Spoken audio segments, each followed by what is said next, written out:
Kjo është diskutim tjetër, se unë mendoj që ajo që bëri Enver Hoxha në Paris është skandal i vërtet, se as nuk njihte as legitimitetin e mparshëm, sepse pushtimin e Shqipërisë I parë njëherë kishte kundërshtuar mbreti Zog apo jo.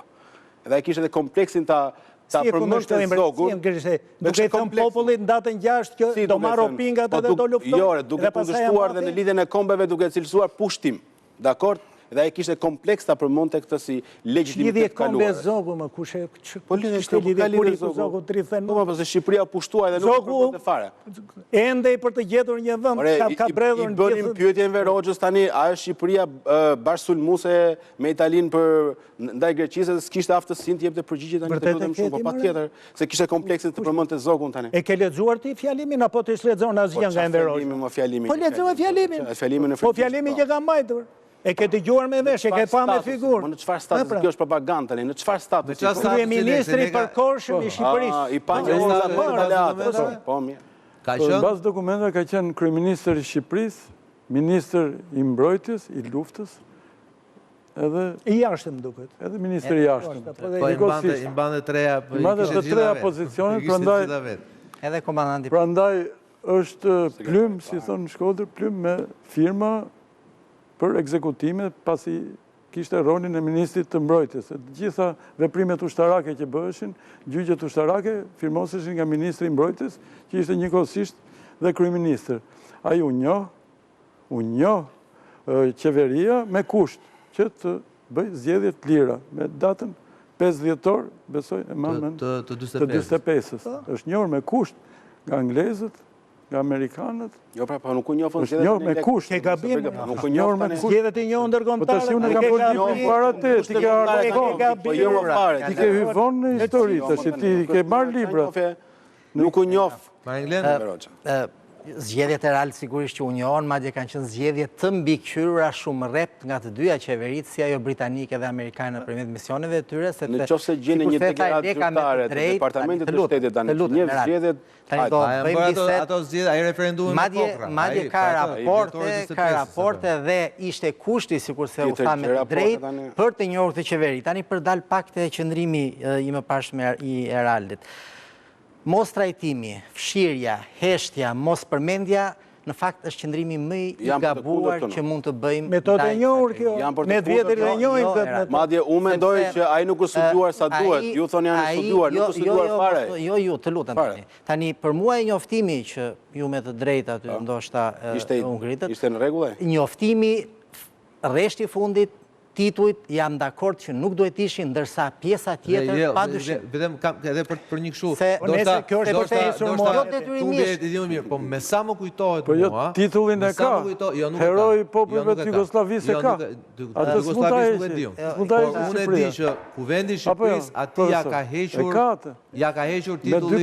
Janë hequr, për vetëm problem. Ja ka hequr Berisha me dekretën Po, ja ka hequr gjykata, nuk ishte.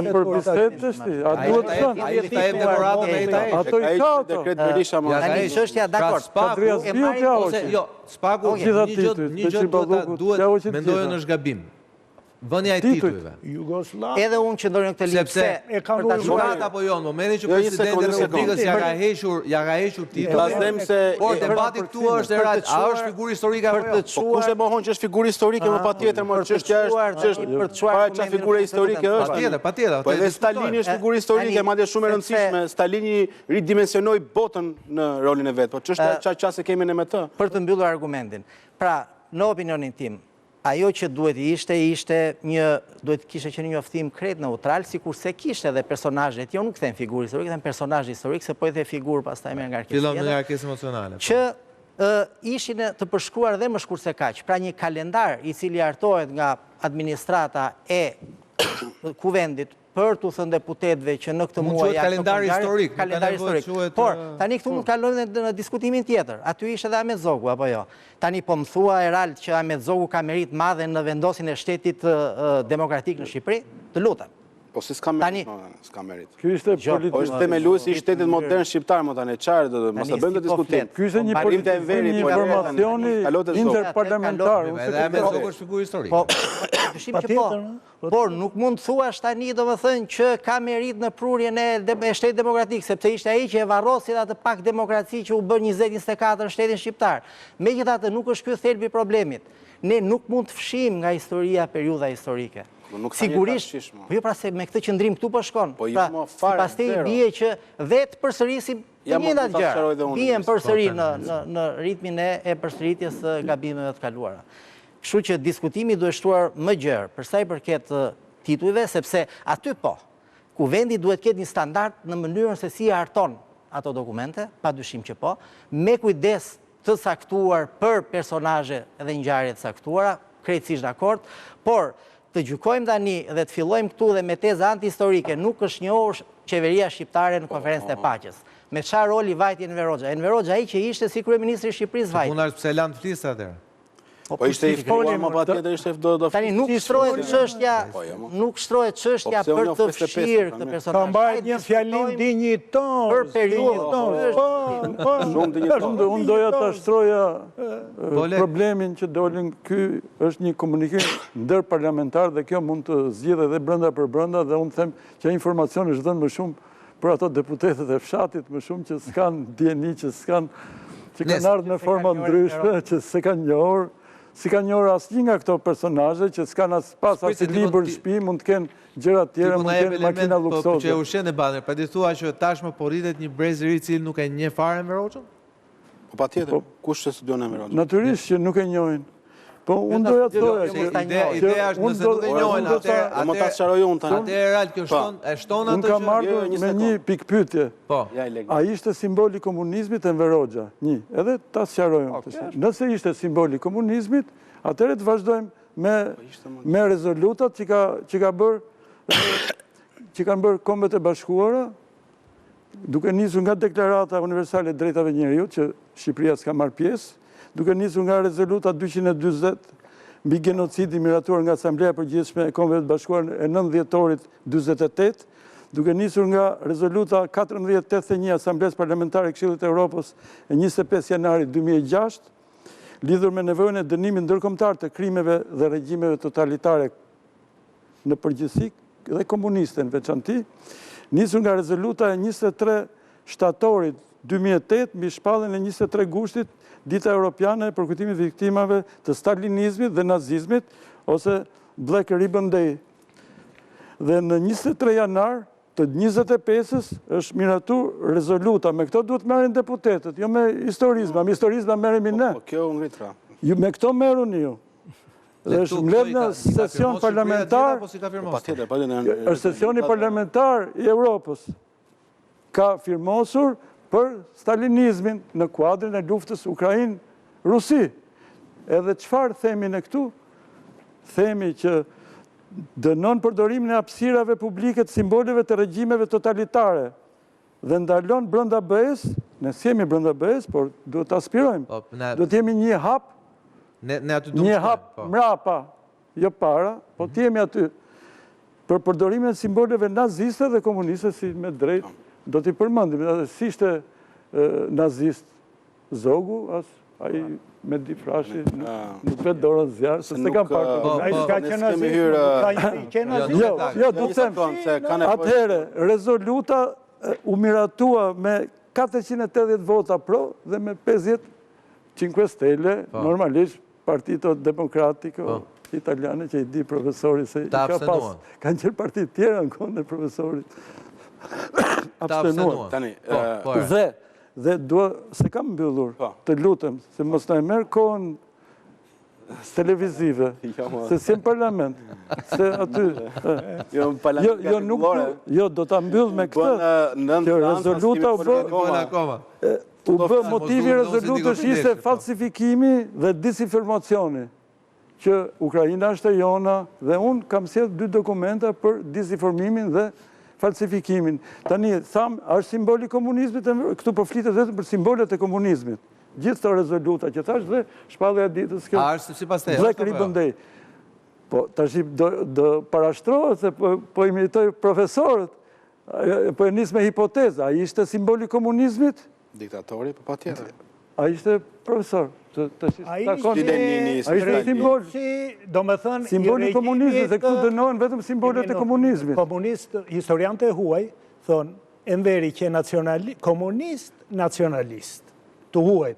Një 10 mund t'i citoj. I kam shkruar dhe në me emër. Simbol se s'kishte zaj fundës, se s'kishte kapacitetin e zaj fundës. Po jo komunist, nuk e njifte. Zaj fundës ishte. Nuk e njifte, nuk ishte teoricien, nuk solli në teorinë marxist-leniniste. Këtë bazën e falsifikimit, je dakord? Një kontribut fare. Tash unë kam bisedu me profesor Marin Glenin, që do fusim një insert për falsifikimin e aktit pavarësisë. Që e ka bërë Enveri. Enveri dhe Instituti Marksist-Leninist, Komiteti Qendror. Jeni dakord? Po e dim, për qikoj. Ta nëzjerin për publikun. Se ne e nëzjerin, me kemi në ekran. Ja ku e kemi. Që ka falsifiku. Që ka falsifiku.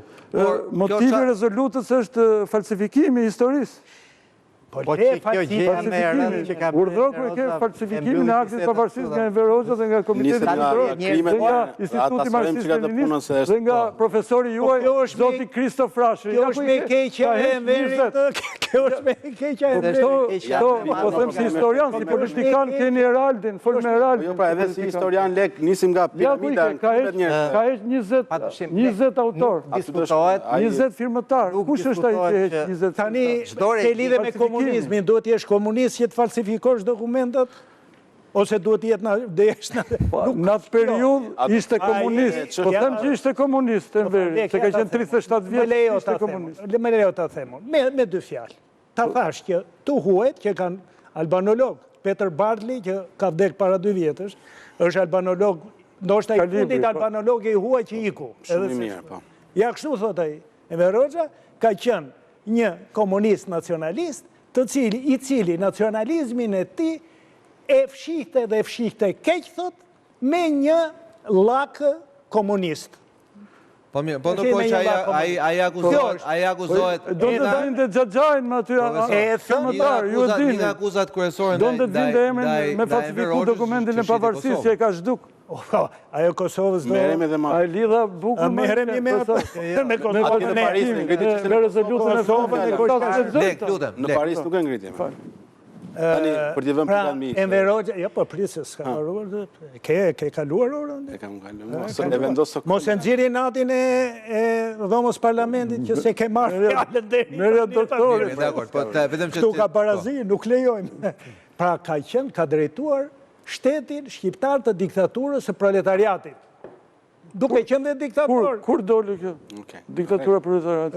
Është përfundimi historiografisë së huaj, masaj shkojmë dhe neve, që mësojmë dhe nga tuaj. Kishim proletariat. Po e ka drejtuar, po se s'besoj pasaj që vendimit i mori Axhilleshi, profesor, apo jo? Po i ka për, kur them që drejtori regjimit, me shemë në 26 shkon si kryeministër, shefi shtabi përgjithshëm, komandanti ushtrisë, ministri jashtë, ministri brendshëm, ministri mbrojtjes. Sokoli dashur, edhe në një të mirë që e dhe ti në të hyrje, jo, ta diskutojmë. I detyrohet dhe ati, i detyrohet popullit shqiptar, që punoj, pa paguar, se ne bëjmë pjesë në atë pjesë, kemi bërë aksione pa fundeve, kemi parë me sytë tona, se si veprat që kemi bërë, e kurudhat, u kam qenë gjitha e kurudhat.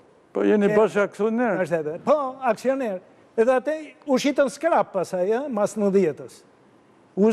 Uzina amerikane që ishte e Azotiku Fjerit, që e Montedisoni ajo, e njof mirun si kush e ka bërë atë, që ishte një perl, u shit skrap edhe ajo.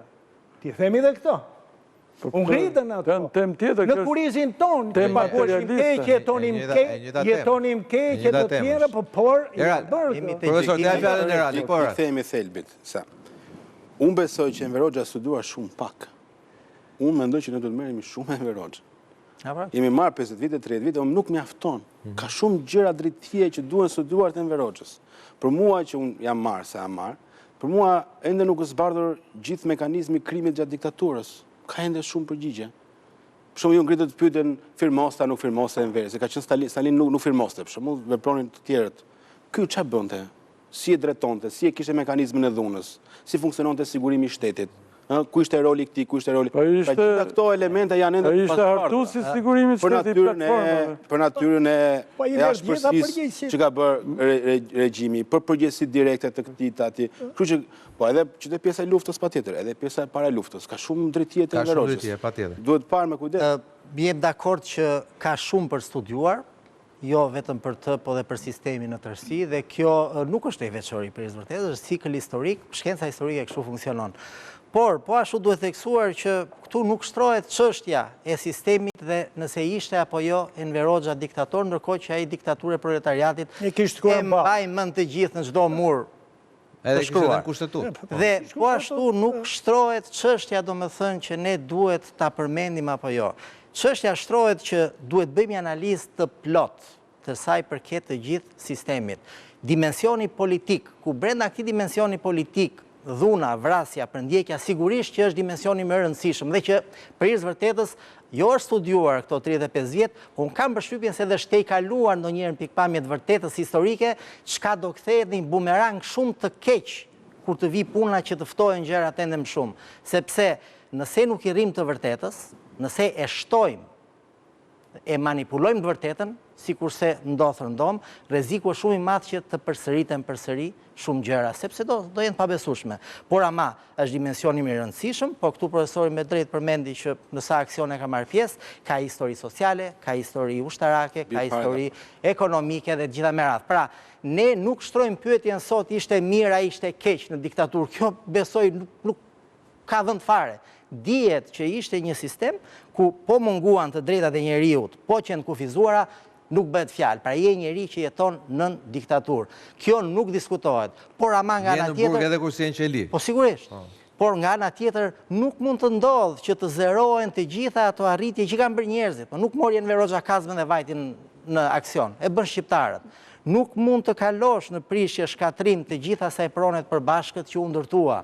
Dhe kjo duhet thënë. Pron publike ta Po sigurisht. Dhe duhet thënë pra, kjo përsëri nuk e çon pyetjen ishte mirë është e keq, sepse shteti shqiptar si dhe institucioni sot ka fytyrën e atij që e drejton. Ai që e drejton merr të mirat dhe të këqijat pra kusuret kur mbaron. Dgjaj, para se të bëj pyetje, në një konstatim. Ne dolëm në 90-ën, në 91-shën, në 3 kombet më të varfra të globit. Tani, pyesin sa duan për gjërat pozitive diktaturë. Po ku ishte më? Si e morim? Unë kam një pyetje. Slogani i këtyre viteve të fundit është për politikanët, nuk e them absolutisht për juve, është abuzimet, vjedhjet, korrupsioni apo jo. Ja të pyes unë ty. Mund të akuzosh Enver Hoxhën, po dhe ata që kishte rreth e rrotull, me Meçeun e të tjerët. Që ishin hajdut? Mund të thuash që ishin hajdut? E ka akuzu. Ja po një shembull. Vetë. Sokole, e di çfarë bën këta sa hyrë vendimet e para që kanë marrë është të marrë vila, ushqim special për veten dhe familjen e tyre. Ka marrë $3.000, ka ne të Suedi. Tani, profesor, o të e ka bërë djali? Dikush, profesor, po ta japëm. Po, djala që morën. Pra, nga ana tjetër, nuk mund vite diçka që ata e pretendonin që ishte e tyre. Si? Që ata e konsideronin... Janë akuzuar për hedhje për letë. Jo, më falta. Jo, të ndryu një sekundë se bërej pyetja. Gjëja e parë, tani, kishte dhe idealizëm në atë kohë, mos haro, se kemi pas prindërit. Idealizëm e kam pas komunistët, ata ishin diktator. Kishte idealizëm dhe do ha me lukë Floriri, apo jo, këto qenë edhe... Të gjithë besonin atë, bashkimi sovjetik është aty, do në ndihmojnë atë. Hëngën me lukë Floriri, po vetëm ca prej tyre. Jo, nuk kanë. Po fëmijët e Meçeut nuk kanë qenë diferenca. Deri në vitet 70 ne kemi pas në klase në shkollë. Jam dakord me ju që deri në vitet 70 se ka qenë një gjendje në përgjithësi e mirë ekonomike në gjithë botën dhe ato e pratë nga ajo përfitoi dhe Shqipëria. Po jemi dakord ama që. Po unë dua të them këtë. Jo për njerëzit e bllokut, profesor. Se vini bananet me porosi nga Franca. Njerëzit e bllokut, jo. Ata që erdhën, ata që ishin në fillim në biro politike, ku diu në drejtim të Partisë Komuniste, nuk ishin pa buksa. Ishin njerëz që vinin nga shtresat. Po çfarë ishin? Nga fshati vite. Ishin të partë e vendit. Nga Tërbaci. Haxhilleshi në veri. Po, zone, nuk është Tërbaci fshati, jo. Vlora ka Qazim Kokoshin, ka që vdiq në burg. Apo jo? Në Tiranë s'kishin Ishte dhe Qazimi, ishte dhe Po ishte dhe Amzaraj, që ishte sekretari Ismail Qemali. Kur ishin ta fshatarët? Bën thiri aleatët në 41-shin, kur bën thiri e Churchillim në atë deklaratën e Atlantikut, këta ju përgjegjen anglo-amerikanëve. Ju përgjegj Usni Kapo, me shok, e të tjerët. Ishte dispecer në spitalin e Vlorës. Tani të më falësh.